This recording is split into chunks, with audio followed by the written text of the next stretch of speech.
Iran ने India को ये ऑफर करवाई है कि आप हमसे ऑयल लें, हम आपको 30% ऑफर देंगे। चेहरे पे जरा भी शर्मिंदगी नहीं आ रही, आपके जाहिर ही नहीं हो रही।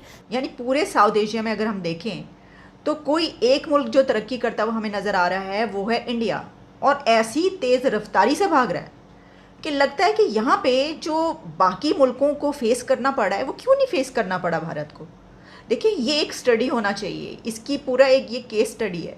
ईरान पर अमेरिका ने सैंक्शन लगाए हुए हैं, जिसके बावजूद भी इंडिया ईरान के साथ ट्रेड करने जा रहा है। गाइस, ये इंडिया के लिए कोई नई बात नहीं है।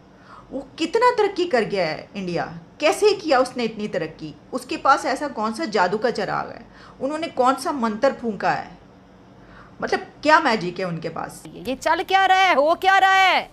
अभी क्योंकि जो नई प्रोडक्शन है, जब आईफोन 14 की प्रोडक्शन भी होगी तो आप इमेजिन कर सकते हैं कि चाइना के लिए कितने बड़े पैमाने पे जो है वो कहा जाता है मसला है। हम तरक्की करने के बजाय डाउनफॉल पे क्यों जा रहे हैं? ये किस किस्म के लोग हैं, ये किस किस्म की ज़हनियत है। क्या इंडिया पर अमेरिका का जोर नहीं चलता? पूरे साउथ एशिया में अगर कोई एक कंट्री अपने पाँव पर खड़ा है, और सिर्फ पाँव पे नहीं खड़ा बल्कि वो तो भाग रहा है अपने पाँव पर, पूरे साउथ एशिया में अगर हम देखें तो कोई एक मुल्क जो तरक्की करता हुआ हमें नज़र आ रहा है वो है इंडिया, और ऐसी तेज़ रफ्तारी से भाग रहा है कि लगता है कि यहाँ पे जो बाकी मुल्कों को फेस करना पड़ा है वो क्यों नहीं फेस करना पड़ा भारत को। देखिए, ये एक स्टडी होना चाहिए, इसकी पूरा एक ये केस स्टडी है।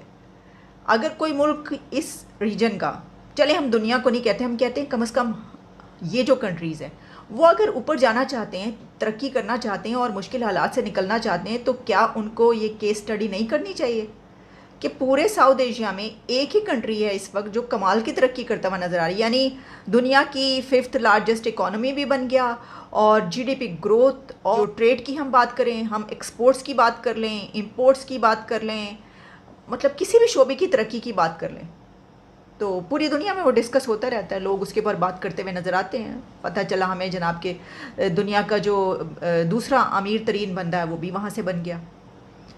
चलें, ये तो मैं बिल्कुल एक आपको कुछ पॉइंट्स बता रही हूँ, लेकिन अगर आप इसकी तो बेस तो यही है ना कि उनकी इकॉनमी कहाँ पर है, वो कितना तरक्की कर गया है इंडिया, कैसे किया उसने इतनी तरक्की, उसके पास ऐसा कौन सा जादू का चिराग है, उन्होंने कौन सा मंत्र फूंका है, मतलब क्या मैजिक है उनके पास।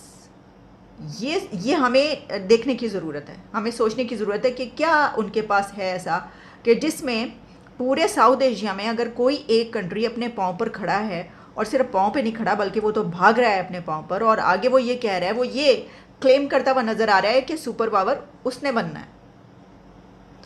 तो ये कैसे हुआ, मतलब उनके पास ऐसी क्या चीज़ है, और क्या उनका एजुकेशन सिस्टम ऐसा है जिस बिना पर उन्होंने ये ताकत हासिल की है, क्या उन्होंने अपनी जनरेशन्स की तरबियत ऐसी की है, क्या उनके जो इकोनॉमिस्ट हैं वो इतने बेहतरीन हैं कि उन्होंने अपनी इकॉनमी का जो बनाया पूरा प्लान वो बड़ा कमाल का बनाया है कि उसमें तो वो ऊपर जड़ते चले जा रहे हैं, 5वें नंबर पे आ गए हैं दुनिया में।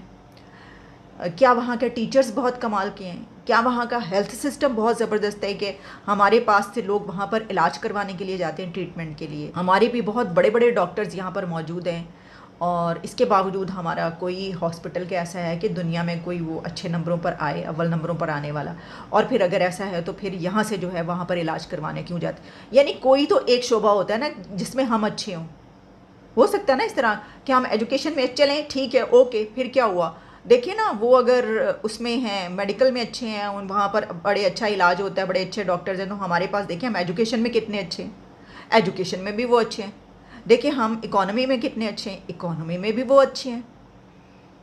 कोई भी आप उठाकर देख लें तो हमें सोचना पड़ेगा। हाँ, ज़रा हम क्रिकेट में जो है वो थोड़ा क्रिकेट के खेल में हम थोड़ा मुकाबला कर लेते हैं और हरा भी देते हैं और कभी हार भी जाते हैं, लेकिन चलें, हार जीत चलती रहती है, वो तो स्पोर्ट्समैन स्पिरिट है। तो क्या हम खेल से ही सीख सकते हैं, खेल से ही सीख लें यार, कि अगर हम खेल में कभी उनको हरा भी देते हैं और कभी हार भी जाते हैं, ठीक है, लेकिन कभी कभार जीतते भी तो है ना, तो इतनी वहाँ पे शायद इतनी बुरी सिचुएशन नहीं है। तो बाकी हमारे उसमें शोबों में क्या हुआ, अच्छा, तो फिर हम इसका अगर ओवरऑल जो मैंने बात की उसको अगर हम देख लें, तो अगर आप इस पूरे साउथ एशिया का जायज़ा लें तो आपको ये पता चलता है कि सब के सब कंट्रीज़ इस वक्त ढेर हुए पड़े हैं, किसी के पास ताकत नहीं है इतनी कि वो उठ के खड़ा हो। वो अपनी बात है कि बड़के मारते रहें, आप धमकियाँ देते रहें, आप कहें कि जनाब पूरे उसमें कब्ज़ा करना है, ये करना है, वो करना है। ईरान, अफ़गानिस्तान, पाकिस्तान, सबका माइंड सेट यही है ना, इस तरह की बातें होती रहती हैं। लेकिन प्रैक्टिकली तो हम बहुत पीछे हैं और वो बहुत आगे हैं, बहुत आगे चले गए हैं। यानी इतना कि शायद उनको दौड़ के पकड़ना भी बड़ा मुश्किल हो।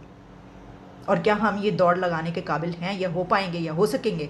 कोई सोच रहा है, कोई प्लान बन रहा है, कोई बैठ रहा है इसके बारे में? हमें तो सोचना है ना, हमें तो देखना है।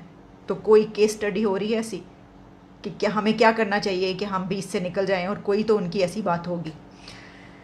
आपको अच्छा लगे या बुरा लगे, आप उठाकर देख लें, सूरत हाल यही है। ईरान ने इंडिया को ये ऑफर करवाई है कि आप हमसे ऑयल लें, हम आपको 30% ऑफर देंगे। गाइस, ईरान पर सैंक्शन लगे हैं, इस बात को मत भूलिएगा। ईरान पर अमेरिका ने सैंक्शन लगाए हुए हैं, जिसके बावजूद भी इंडिया ईरान के साथ ट्रेड करने जा रहा है। गाइस, ये इंडिया के लिए कोई नई बात नहीं है। अमेरिका ने रशिया पर भी सैंक्शन लगाए थे, लेकिन फिर भी इंडिया रशिया के साथ ऑयल ले रहा और हर किस्म की ट्रेड कर रहा है। ईरान ने इंडिया को ये ऑफर करवाई कि आप हमसे 30% ऑफ पर हमसे ऑयल ले लो, हमारा गैस ले लो। क्या समझते हैं आपके रशिया इंडिया को ऑलरेडी डिस्काउंट पर दे रहा है, जिससे इंडिया ने अपने लाखों करोड़ों रुपए सेव कर लिए? क्या समझते हैं आपके आने वाला टाइम में आपको क्या नजर आ रहा है इनके रिलेशंस, इंडिया और ईरान और ये अरब इमारात के? अरब इमारात तो इंडिया की तरफ तो बहुत खींचे चले जा रहे हैं भाई, क्या वजूहत है? वजह यही है कि वो एक बड़ा मुल्क है और उसकी आबादी भी हमारे से काफ़ी ज़्यादा है, तो वहाँ पे उनको बेनिफिट जो भी होते हैं वो काफ़ी वसी पैमाने पे होता है। इस वजह से उधर जो भी होता है उनकी कोशिश होती है कि उनसे उनके टर्म अच्छे रहें ताकि वो बिजनेस में आगे बढ़ सकें। हाँ जी सर, आप क्या समझते हैं कि आने वाले टाइम के अंदर इंडिया को आप मोस्ट पावरफुल कंट्री देख रहे हैं या नहीं? ज़ाहिर है पावरफुल तो है इस वक्त, तो ज़ाहिर है उसके पास यानी कि एक आबादी भी उसकी ज़्यादा है और फ़ौज भी सबसे ज़्यादा है, काफ़ी बड़ी फ़ौज है। लेकिन ये ठीक है, वो पावरफुल तो हो रहा है, लेकिन